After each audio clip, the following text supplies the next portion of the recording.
Welcome to Vetted, the podcast where we explore the real stories, challenges, and innovations shaping the lives of veterans, military families, and those who serve them. I'm your host, Jen Wagman, and in each episode, we bring you authentic voices and meaningful conversations from across the veteran support landscape. In today's episode, we're joined by Mark Casper, President and CEO of Tech4Troops, a nonprofit on a mission to empower veterans through technology. From providing refurbished computers to offering digital literacy training and job readiness tools, Tech4Troops is helping to bridge the digital divide, one veteran at a time. Mark shares the inspiring origins of the organizations, the communities it serves, and how access to technology can become a turning point for veterans rebuilding their civilian lives, especially those facing financial hardship or housing instability. This conversation shines a light on the critical role of digital access in today's world and how Tech4Troops is using practical tools to restore dignity, opportunity, and hope for those who have served. If this episode resonates with you, be sure to follow, rate, and review Vetted, and share it with someone who cares about veterans' futures. Your support helps us amplify these important stories and drive impact where it matters most. Thank you. How are you? You're picking I'm fine. How about you? It's Saturday. It is. It's Saturday, and I am so grateful that you agreed to join me on a Saturday. Don't worry about it. Don't worry about it. I love it. I love it. I love it that you joined me. Well, welcome to my podcast, and I am so grateful that you did. This is the first time we're meeting in person, Yep. so it is a pleasure to finally meet you. Your reputation precedes you. Oh, You I are. hope it's good. It is. It's wonderful. You're very well respected in this community. So, I would love to hear a little bit more about your program. Please start. Tell everybody about it. So, was in the Marine Corps, 83 to 87, a long, long time ago. I met my soulmate there. I'm still married to my wife, 40 years now, and two daughters, three beautiful granddaughters, and a son-in-law who is amazing. Um, I was tried the corporate dance, right? I tried to, get up and be the VP and all that other kinds of stuff. And Tech4Troops literally fell into my lap. I was working, I was making decent money. It wasn't great, but it was decent money. And I was asked to be on the board of Tech4Troops in December of 15. So I went in and I visited, and when I opened the door to walk in the place, my head exploded. I knew I was home, like literally, like the whole thing, and the heart blew up, my head blew up, and everything. And we had 750 square feet, so it wasn't like it was a big location. And I was asked to be the executive director that at that moment. And I said yes. And I went home to my wife and I'm like, hey, babe, guess what? I'm doing a new job. And she's like, That's what are you amazing. talking about? And I'm like, yeah, I'm going to do a nonprofit, but no money. And she was like, okay, we'll make it work.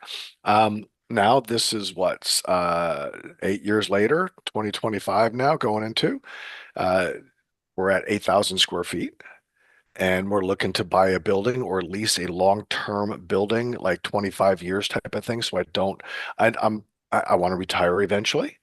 I want to leave my predecessor, my successor, I should say, my successor with stability and not having to think about within a year or two or three of having to move again.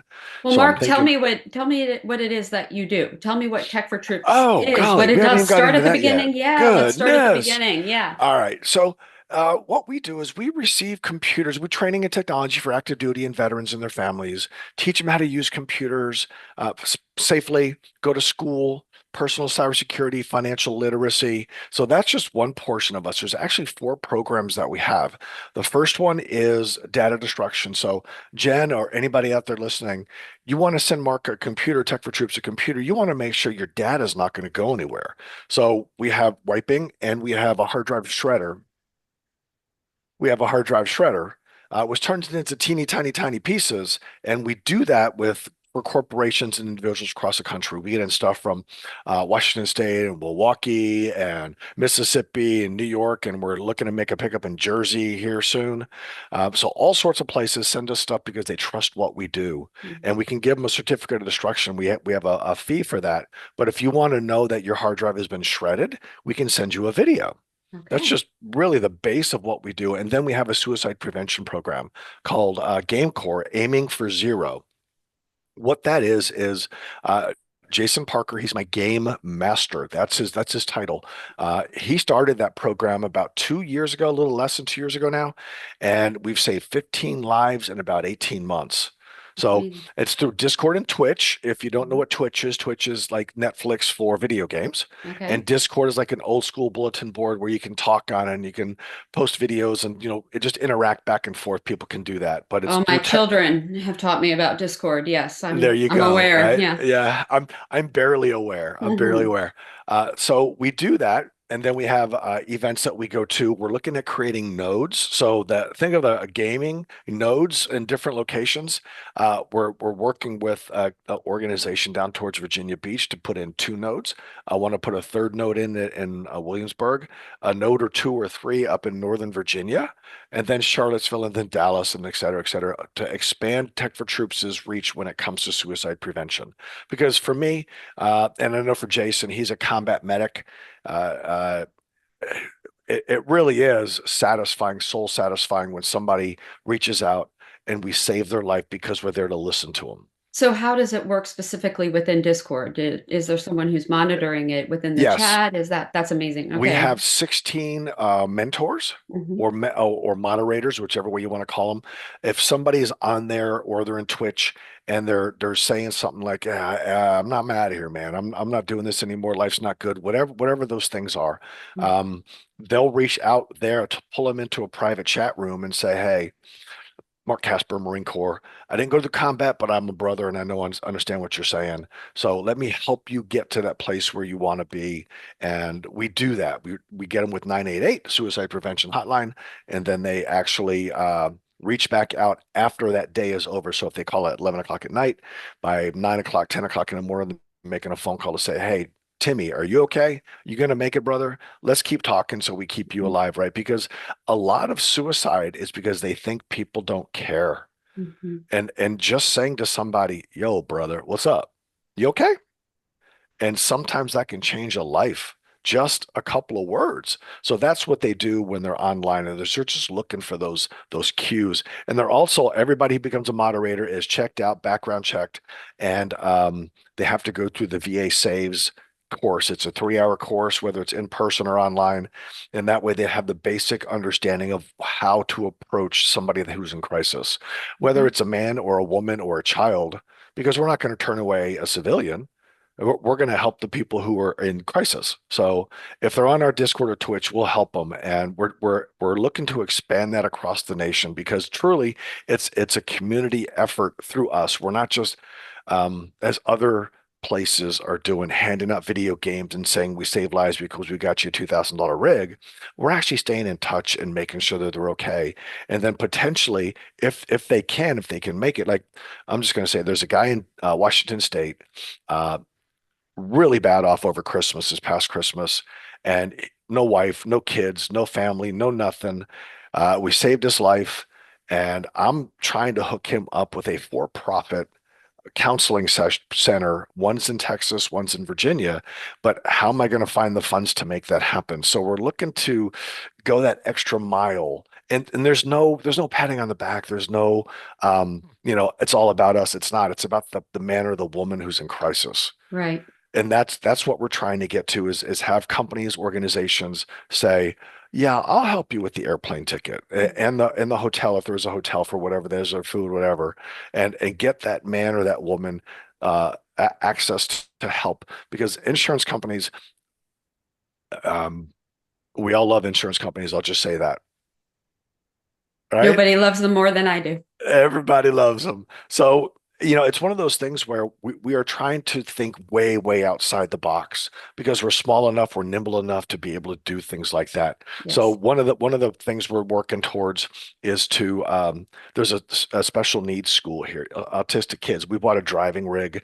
So for White Cane Day, blind and visually impaired vets, they could drive, right? And they won't get hurt, but they're doing NASCAR, they're doing F1 or off-roading or whatever it is that whatever game they're playing at that time. But there's also autistic young men and women, 16, 18, 22 years old, never be able to drive.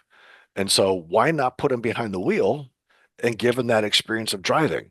Yeah.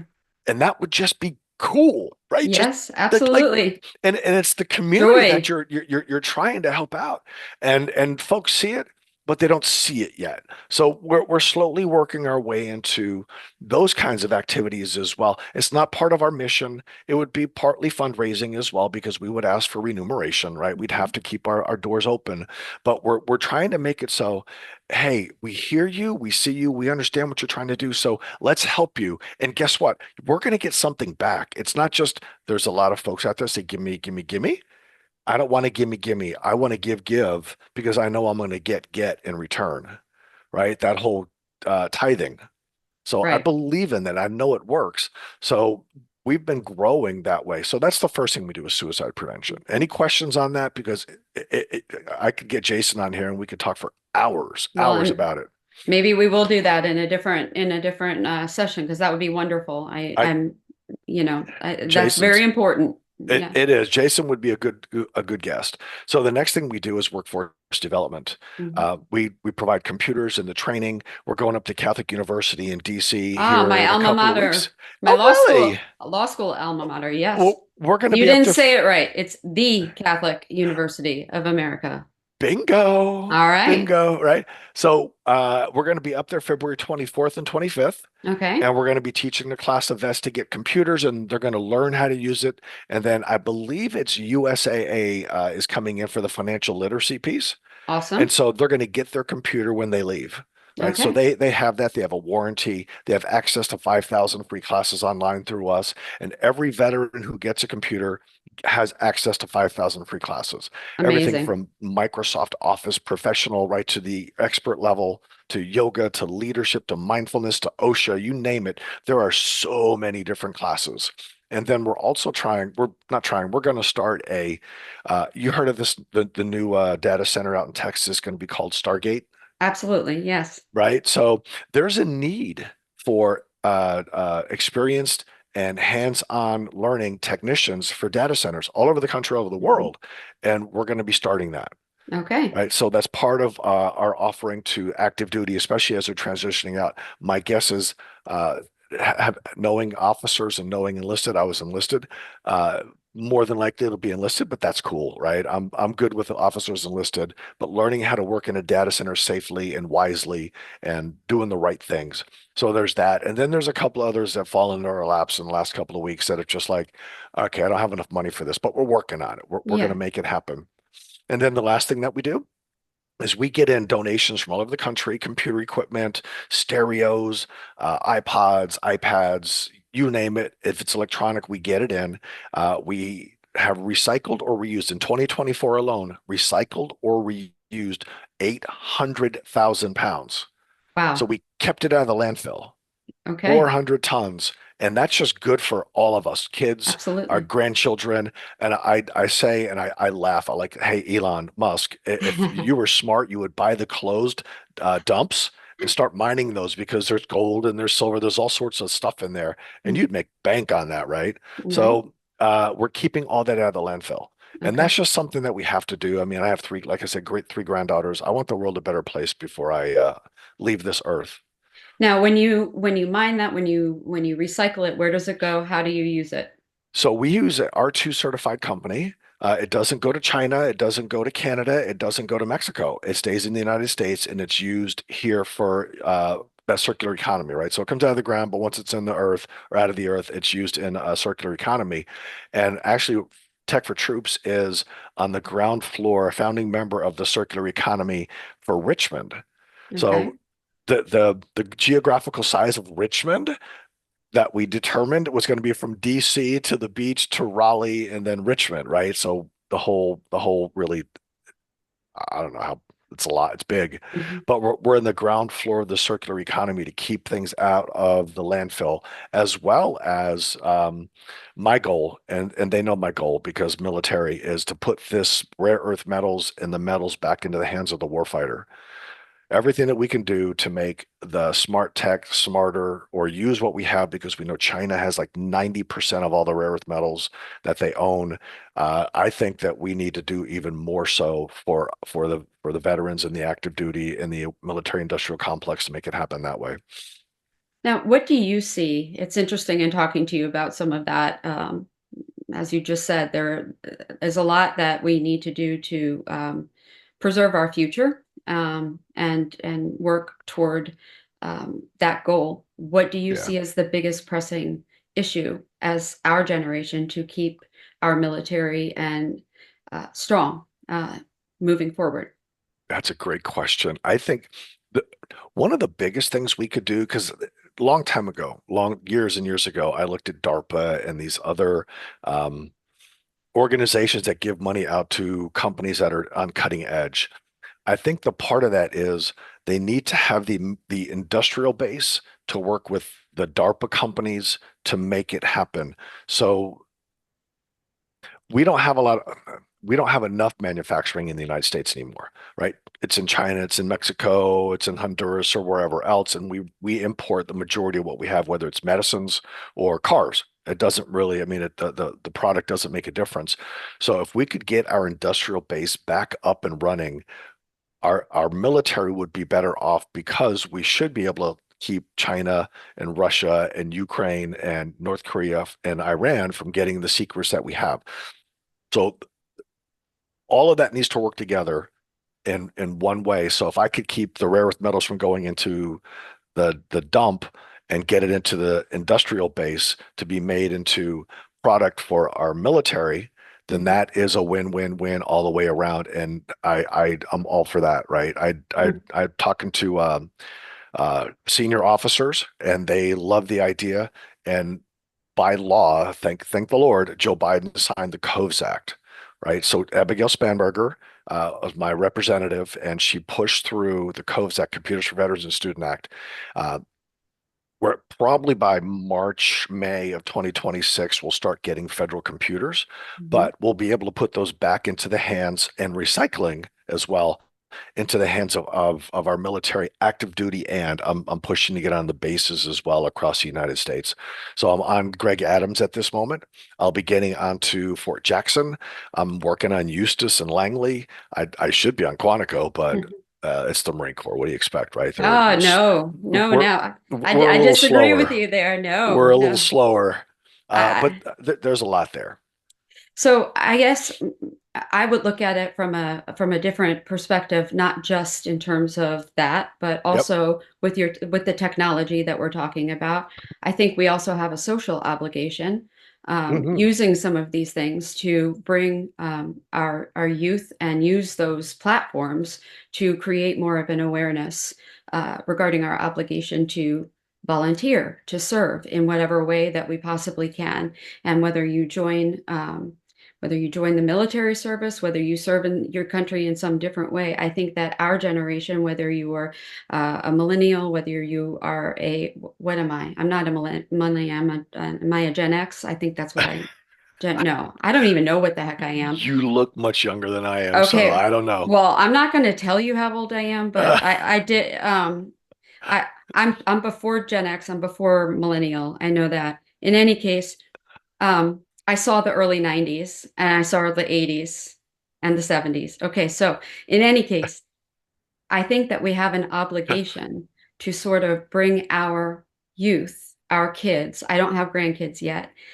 back to the idea that there is something greater than themselves Oh, absolutely. and something greater than TikTok, certainly, and Facebook and Twitter and Insta and whatever Discord, whatever else is out there. They Right. need to start looking inward as to what is important to them. Their country is important to them, and we need to be Yeah. at a young age, not just when they're old enough to drive and read and understand and think about, but back in elementary school, when I go in and talk about the armed services and what it is to be a veteran, what it is on Memorial Day, the pride that we should be instilling in these young people about that, so that service is something that is thought about at a young age. And that's, they need to understand that growing up and wanting to be in the military is something that they should be aspiring to. I, And I have that's missing. I am in 100% agreement with you with what you just said. I'm not in the elementary schools. I've been to some of the high schools and talked to them mainly about just the mission of Tech for Troops. But I always, the last, it was a class of, I don't know, 25 high schoolers, and I'm I'm I'm not blunt like uh raunchy blunt or anything, but I'm very blunt when I talk to kids because most of them hear just the platitudes and they're like, "Oh, whatever, dude." And I was just very upfront saying, just like you said, the military is a way to go, right? It's not just, oh, everybody's going to go to war and get shot and killed, because there's a lot Right. more than that. For everyone that goes into combat, there's 3 to 5 in the back learning a skill, doing something That's that's right. keeping them alive. So Absolutely. I'll never forget a woman. Those kids, some of them got it, but I was at a networking event. It was a couple of years ago, it was probably 6 years ago, and I was talking with this woman. And thank the Lord I had a friend with me, because she said something about her son's logistics, global logistics, and he's looking for a job. And I'm like, oh my God, that'd be perfect for the military. The Hmm. logistics that goes on. My son will never sign up for the military, because like I was looking down at it. And man, I balked. I started coming out of my shell like right there, and luckily I was pulled away. I was pulled because I was going to let her. Yeah. People don't understand today. Our military is what keeps them able to talk and to look at TikTok and to do the things that they do. And they don't. Most of them don't understand, no matter what their age is. There's older people and younger people.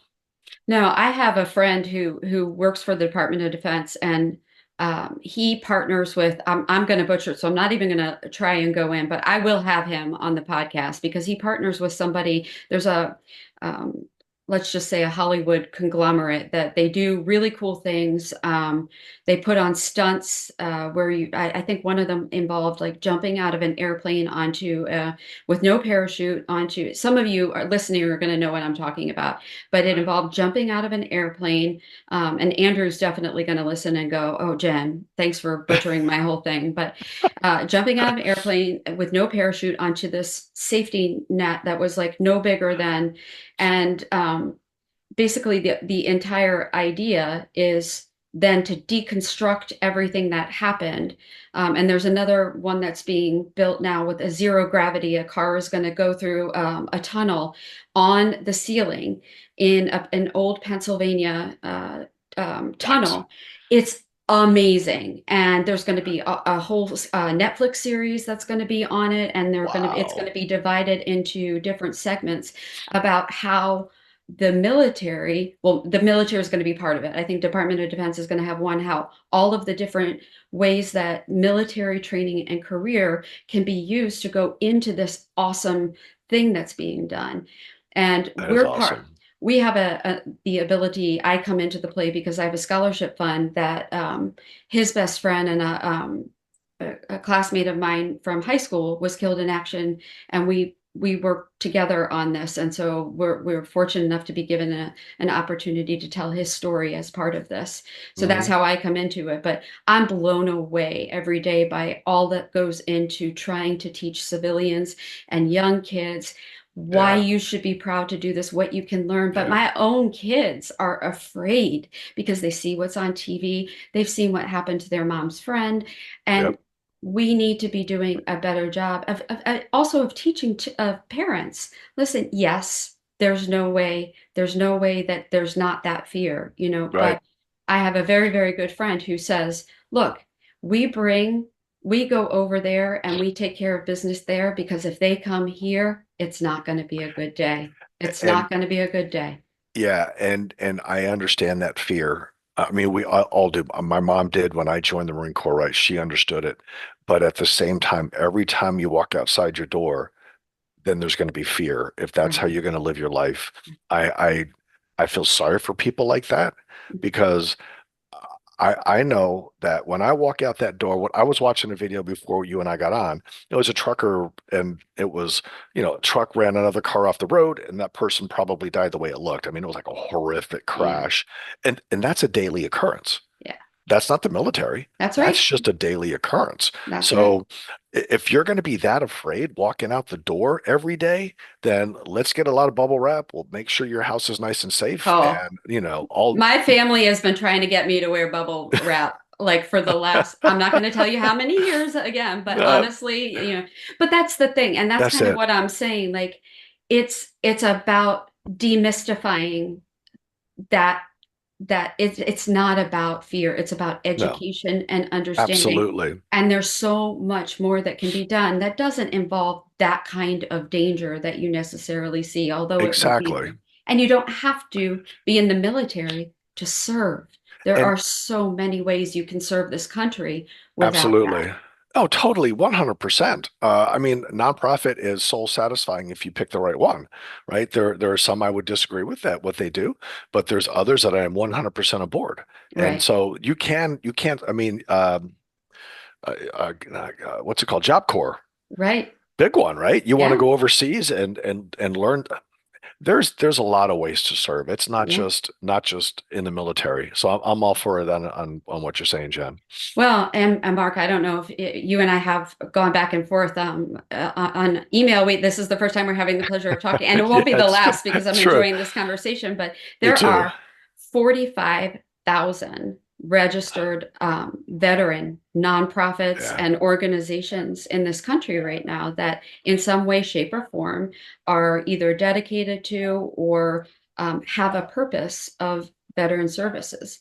So my big goal in this podcast in educating people with I have a nonprofit called Gen Vets, and the purpose of that is to educate veterans, educate the public, educate the service providers themselves, whether it's big VA, state VA, local service officers, and the nonprofits that I believe in that are so mission oriented, as well as there are for-profits that serve that do it the right way. And then there's a lot that are just out to make a dollar and to make a buck. And Yes. we need to be good consumers. We need to teach Americans not every dollar spent is a dollar spent the right way. And you shouldn't be feeling Correct. good about every dollar you spent in a veteran's name because veterans True. are being used. All the time. And I'll change, not change, but I'll ask that the folks who are listening understand that when you look at a nonprofit and you say, what's your overhead? Overhead's a portion. Mhm. Okay. So I watched this video and it was like 9 years ago. I don't remember the guy's name. I remember the video, but I don't remember the guy's name. But it was a TED Talk. And he said, think about it this way. You have a person at Harvard Business School whose passion is ABC nonprofit, just loves, wants to do it. That's what he wants to do, or she, right? Whatever it is, wants to do that. And when they look at it, the executive director role is paid $27,000 a year. They can get out and go to work at a bank or something, make 350 grand a year, stroke a check for 27 or $50,000 a year, be on the board working for them, and not do what they want to do, but they're supporting it. So that overhead piece, to get quality, to do the right thing, you have to be able to pay as well. You don't want to be 95% overhead. That's wrong. But I mean, I had a guy ask me, what's your overhead? This was like 7 years ago, 8 years ago. I'm like, we're at about 33 to 38%. And he's like, that's too high. I'll support you, but that's still too high. And I'm like, do you even know what we do? I mean, I Right. have 8,000 square feet. I have 17 employees. I have trucks. I have I mean, the overhead just to do what we do is we're down to, it's brutal, but we're down to, I believe, 18%.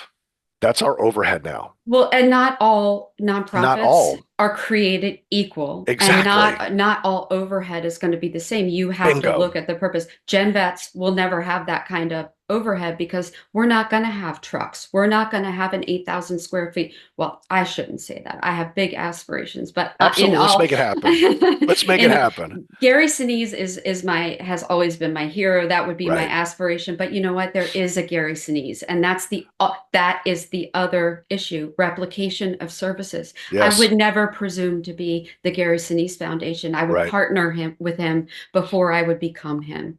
I am going to say thank you and wrap this up. Absolutely. This has been Awesome. wonderful. I really appreciate your time today, and you're wonderful. And Thank thank you. you for having us. And if we can do anything for you, you let us know because we get in a lot of stuff, Okay. right? TVs, hike computers, gaming rigs, et cetera, et cetera. And if you're in Richmond, do not hesitate to stop in. We're not what you think we are. Everybody who's been in, so not political, but the governor's wife, Youngkin, has been in. Abigail Spanberger's been in. So we're nonpartisan. It Okay. doesn't make a difference right or left who you are. As long as you're supporting the veteran community, I'm your friend. Excellent. Well, Right? I will So take you up on that. I hope you do, and I hope to meet you soon. Thank you, Mark. Have a great day, and thank you got for it, being Jen. on. Hey, Okay. have a good day. Okay, you too. Bye. Bye.